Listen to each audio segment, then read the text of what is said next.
नमस्कार, मी शीतल. कशा आहात तुम्ही? तुम्हा सर्वांचं खूप खूप खूप मनापासून स्वागत.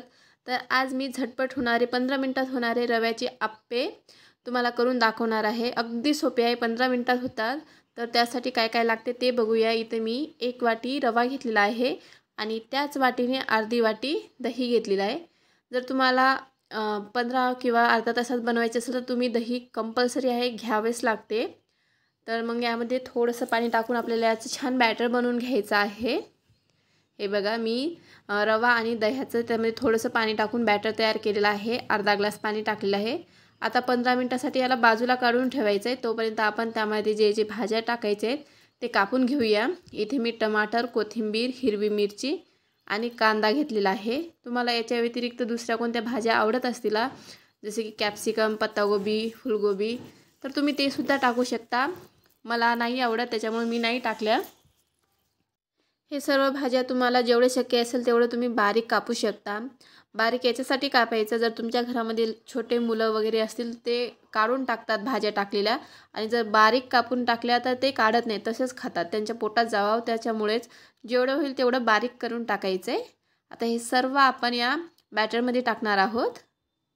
हिरवी मिरची टाकल्यामुळं आपल्याला यामध्ये लाल तिखट टाकायची गरज नाही, फक्त मीठ टाकायचं आहे चवीपुरतं आणि छान मिक्स करून घ्यायचं. त्यानंतर यामध्ये आपल्याला खायचा सोडा टाकायचा आहे. थोडासाच टाकायचा, जास्त टाकायचा नाही. चिमूटभर टाका किंवा त्याच्यापेक्षा थोडा जास्त. त्यानंतर आपल्या आप्पे पॅनला आपण तेल लावून घेऊया. सगळीकडे छान तेल लावून घ्यायचं आहे अशा प्रकारे. आता यामध्ये आपण हे बॅटर टाकूया. एक एक चम्मच मी सर्व याच्यामध्ये टाकून घेते. हे बघा अशा प्रकारे.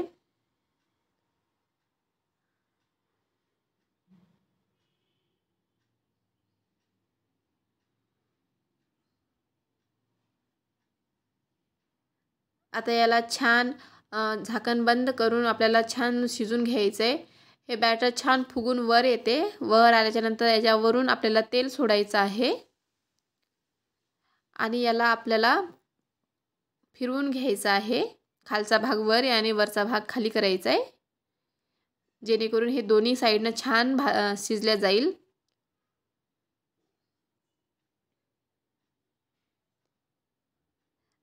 आणखीन आप्पे झाले सुद्धा नाही तर आप्याचा वास खरंच खूप छान सुटलेला आहे. हे बघा छान सगळे परतून झालेले आहे. आता हे पालटल्याच्या नंतर 2 मिनिट परत आपल्याला छान झाकण लावून याला शिजू द्यायचं आहे आणि 2 मिनिट झाल्याच्या नंतर आता हे आपण काढून घेऊया. दोन्ही बाजूने छान शिजलेले आहेत, दोन्हीकडनं पण छान फुगलेले आहेत. आता हे सर्व काढून घेऊ आपण.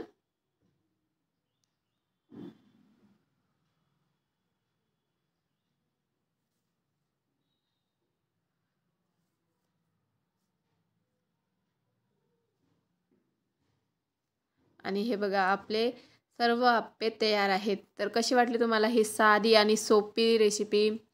खूप छान झालेले, चवीला सुद्धा खूप छान आहेत आणि दिसायला सुद्धा खूप छान आहेत.